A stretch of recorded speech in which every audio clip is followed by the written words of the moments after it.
వంటలకి స్వాగతం. ఈరోజు ఆశ్వీజ శుద్ధ పంచమి బుధవారం అండి. 21/10/2020 మూలా నక్షత్రం. అమ్మవారు సరస్వతీదేవిగా మనకి దర్శనమిస్తారనమాట.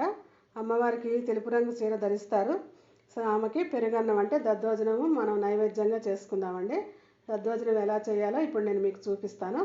దద్దోజనానికి ముందుగా ఒక గ్లాస్ బియ్యం, చిన్న గ్లాస్ బియ్యం అండి తీసుకొని మనం శుభ్రంగా కడిగి కుక్కర్ పెట్టుకుందామండి. కుక్కర్ పొయ్యి మీద పెడతాను. ఇప్పుడు నేను స్టవ్ మీద పెట్టుకొని చక్కగా కుక్కర్కి మూత పెట్టేసి స్టవ్ మీద పెడదామండి. కుక్కర్కి మూత పెడుతున్నాను.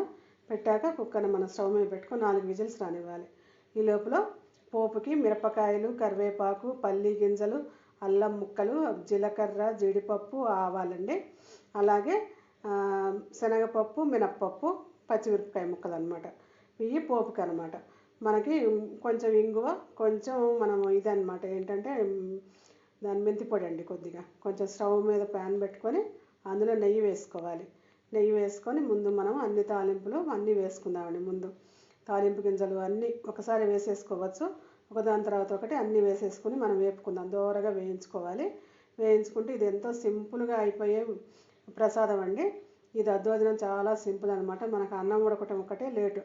అన్నం ఉడికిపోతే మనకి చాలా తొందరగా ఇది రెడీ అయిపోతుంది అనమాట. ఇప్పుడు మనం ఈ కొంచెం వేగాక పోపు దినుసులు ఎండుమిరపకాయలు వేసుకోవాలండి. ఎండుమిరపకాయలు కూడా వేసుకొని బాగా మనం వేయించుకోవాలి. ఎండుమిరపకాయలు కూడా చక్కగా వేగాలి. వేగాక తర్వాత మనం ఎండుమిరపకాయలు వేగిపోయినాక వేగాక మనం పచ్చిమిరపకాయలు, కరివేపాకు కూడా వేసేసుకుందాం. ఇవి రెండు వేగనివ్వండి. వేగాక కరివేపాకు, పచ్చిమిరపకాయలు వేసుకోవాలి. ఇదిగోండి అన్నం ఇలా ఉడికిపోయిందనమాట. ఇలా ఉడికిపోయిన అన్నంలోకి మనం ఈ పోపు అంతా వేసేసుకుందాం.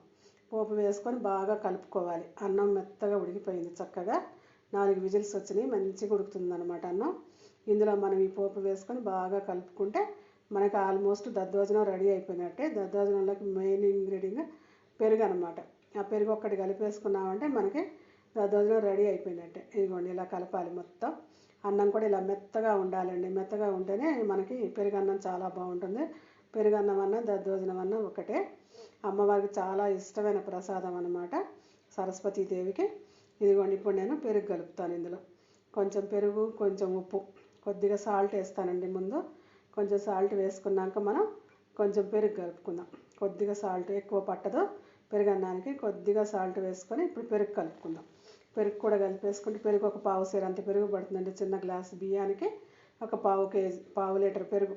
అదిగోండి పావు లీటర్ పెరుగు అయితే సరిపోతుంది. చక్కగా పెరిగేసి బాగా కలిపేసుకుందామండి. బాగా కలుపుకొని తీసుకుంటే అమ్మవారికి నైవేద్యం రెడీ అండి. ఇప్పుడు నేను సర్వింగ్ బౌల్లోకి తీసుకుంటాను. అమ్మవారికి ఎంతో ఇష్టమైన పెరుగన్నం రెడీ అయిపోయింది. సర్వింగ్ బౌల్లో తీసుకొని సర్వ్ చేసుకుందాం. మీకు నచ్చితే లైక్ చేయండి, షేర్ చేయండి, సబ్స్క్రైబ్ చేయండి. నమస్తే. Thank you.